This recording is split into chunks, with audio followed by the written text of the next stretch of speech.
What's going on, guys? Boss Up 6 here, back sharing a video, and today I'm here for another CD collection update video for you guys. I was gonna do this basically yesterday, but I felt like since I got off work early and just had enough time to go to the record store, might as well got some albums, and I think I got some pretty damn good stuff.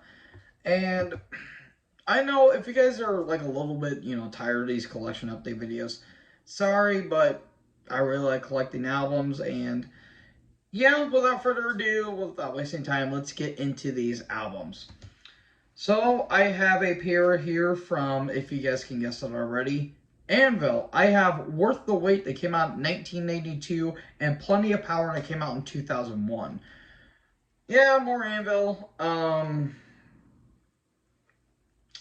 Yeah, again, it's Anvil. I'm not going to check them out on my own time, but with Worth the Wait, this is their, I want to say their sixth studio album.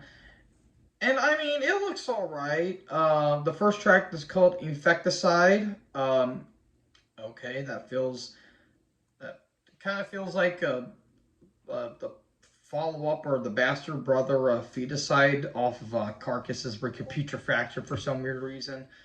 Powwow, Bush Pig, AZ85. Yeah, these are just great song titles. And with Plenty of Power, there's a song called Pro Wrestling, so I guess I'll like that. Yeah, again, it's Anvil. It's that one's got a bulldozer, so I guess that's cool. And yeah, that's yeah. I'm running out of things to say because I have no idea what any of these are. But yeah, it's Anvil, so yay for me, I guess. Next up, Cannibal Corpse. Violence Unimagined. I almost said Chaos Horrific on accident. This is the 15th studio album from these Florida death metal legends, and I did last week get Chaos Horrific, or a couple. The last CD collection, I did get Chaos Horrific, and this was the album beforehand. And if you guys have seen my review of this album and know that this is my favorite death metal album of 2021, I love this record. This, I would say, is one of the best of their whole career. And before Chaos Horrific, this was top 5 of their career. But Chaos Horrific beat this out.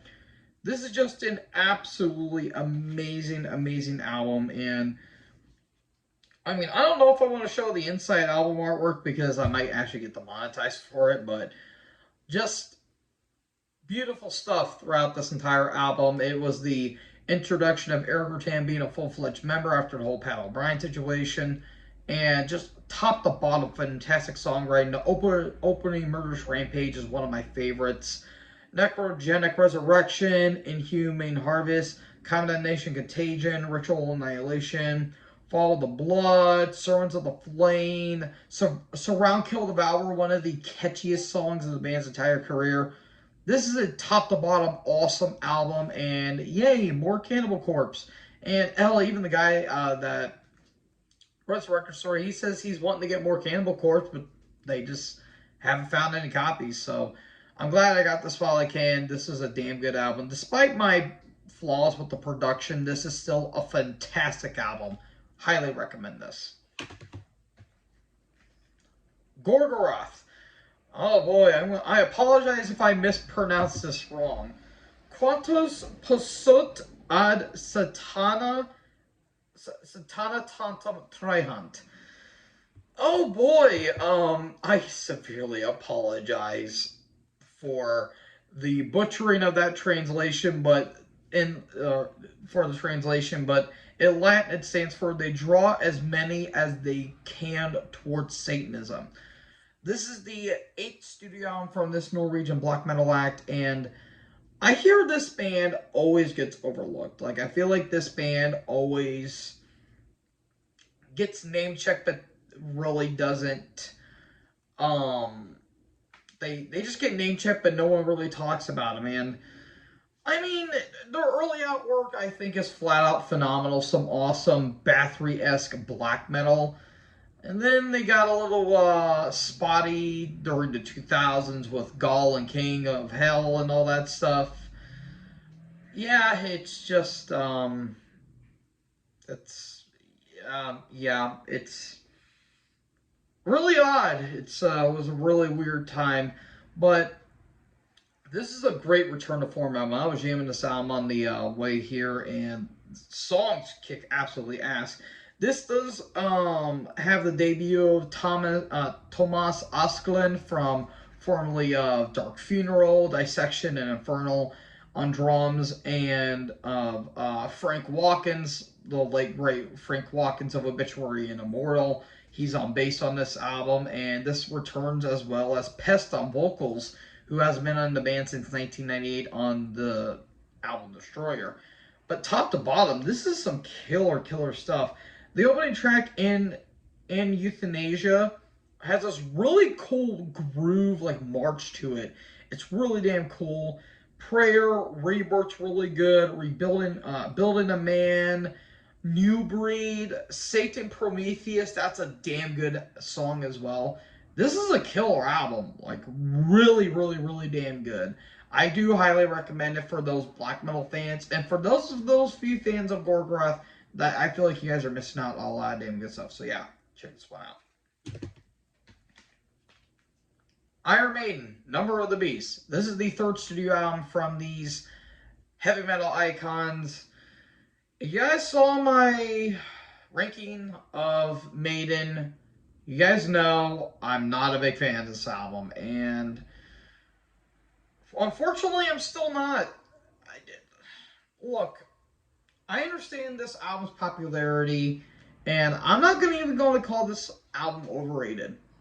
I've stated before, I'm still going to state it to this day. This is a Paul Di'Anno album without Paul Di'Anno on vocals. Like, if Bruce's vocals on most of these tracks do not fit for me personally. Is there some good stuff? Yes, there's some damn good songs on this album. 22 Acacia Avenue, Run to the Hills, Hallowed Be Thy Name, Invaders is really unique. Everything else, though, it's just not that good. Like The Prisoner, just that long intro really took me out of it. Children of the Damned is very forgettable. Gangland is a terrible track. And I mean, the Number of the Beast is alright, but it's nothing that. It's not a real big standout for me personally. Again, I'm not going to deny the influence of this album. I'm really not going to. But man, I'm just not a big fan of this album. If you guys love it, more power to you. But I personally prefer other albums than this. So yeah, I I have no other words, and I'm probably gonna get a lot of hate in the comments, but I personally don't care. Bring it on. It's an alright album, and that's just about it. I give it a recommendation of. Overkill, Cover Kill. This is a covers album from New Jersey thrash legends Overkill. And I didn't know what this was at first because I'm like, what the hell did I get? And it turns out this was actually a covers album that was released in '99. And most of the songs consist of Judas Priest, Jethro Tull, Ramones, Motorhead, The Dead Boys, Sex Pistols, Black Sabbath, Deep Purple, Kiss, and Manowar. And this actually features the first release with guitarist Dave Links on there. And I mean, you got songs like Overkill, Changes. They did a cover of a ballad by Black Sabbath, which is interesting to say the least. Here, I'll look it up on Wikipedia. So, Overkill, which was actually live from Motorhead. No Hard Feelings on the Nevermind, the Bollocks. Here's the Sex Pistols by the Sex Pistols. Changes, Volume 4 for Black Sabbath. Space Truckin' by Deep Purple on the Machine Head album. Deuce from Kiss is self-titled. Never Say Die, which was another Black Sabbath album. That's the title track. Death Tone, which is on Battle Hymn by Manowar. Tyrant, which was on Sad Wings Destiny by Judas Priest. Cornucopia, which was on Volume 4, Black Sabbath. Ain't Doing Nothing. Ain't Nothing to Do by Dead Boys, which was on Young, Loud, and Snotty album. And I'm Against It, which was on The Road to Ruin by the Ramones. And I love the Ramones. Yeah, this is interesting. I don't know. hearing Bobby Blitz doing changes is gonna be so weird to hear, but I mean, cool. I got another Overkill album, but that's gonna be really interesting to hear. But I mean, if you guys have heard it, then check it out on your own time. Ozzy Scream. This is the what was this? The 11th studio album from Ozzy's solo career. Oh Lord, you want to talk about hitting a deep end when it comes to Ozzy. Wow. Yeah, this was an album released in 2010. That much I'll say. It's wow. A low point in Ozzy's entire career. Like one of the low points of Ozzy's entire career. This album is the epitome of phoned in. It's not good. It's really not. Like, Let Me Hear You Scream's okay, but it's so damn generic. It feels so paint by numbers. It's just not good. Like, it sounds overproduced, too. That's another thing as well. It sounds overproduced. Ozzy doesn't sound good. Guitars are just whatever. The drums are just, yeah, there. I'm sorry, I have nothing to say about the album. The album sucks. It's not that good. It's one of Ozzy's worst albums.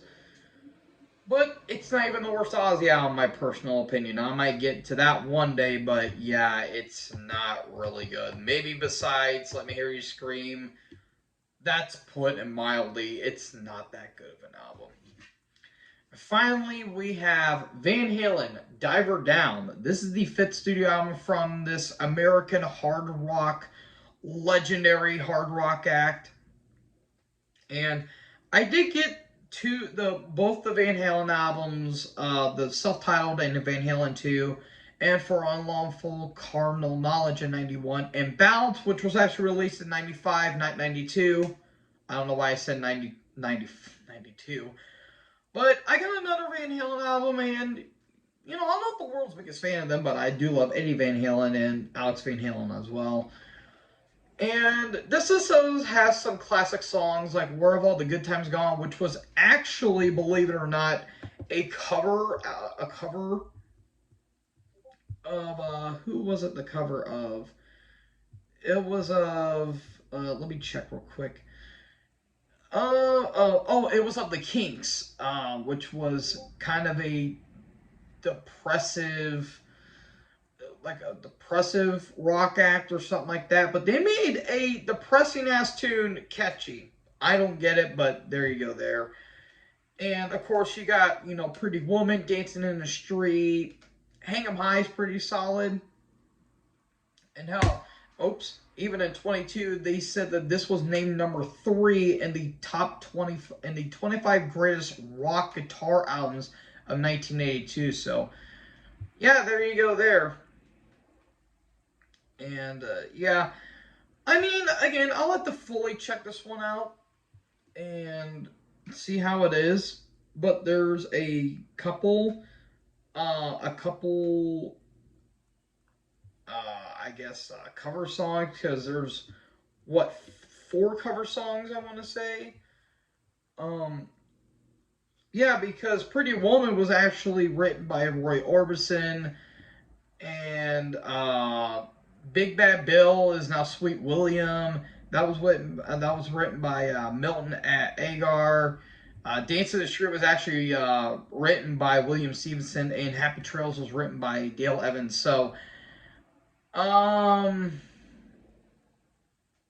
I mean, I guess I'll have to check it out, but they do have kind of like a fun edge to it, but yeah, I got another Van Halen album, so if I ever do a Van Halen retrospective, I have the albums that, yeah, words. I have no words. I really, really, really don't, but cool. I got more albums, so yay me. Sorry if I do sound a bit off. I've been very tired ever since I woke up because I had to work early today, so I do apologize for the lack of enthusiasm. So hope you guys enjoyed this video. Make sure you guys leave a like, leave a comment, tap that bigger subscribe button, tap the bell so when I upload, you guys will be notified. I'm gonna go get some food. I am starving, and until next time, guys. Join the herd. Talk to you guys next video. Peace out.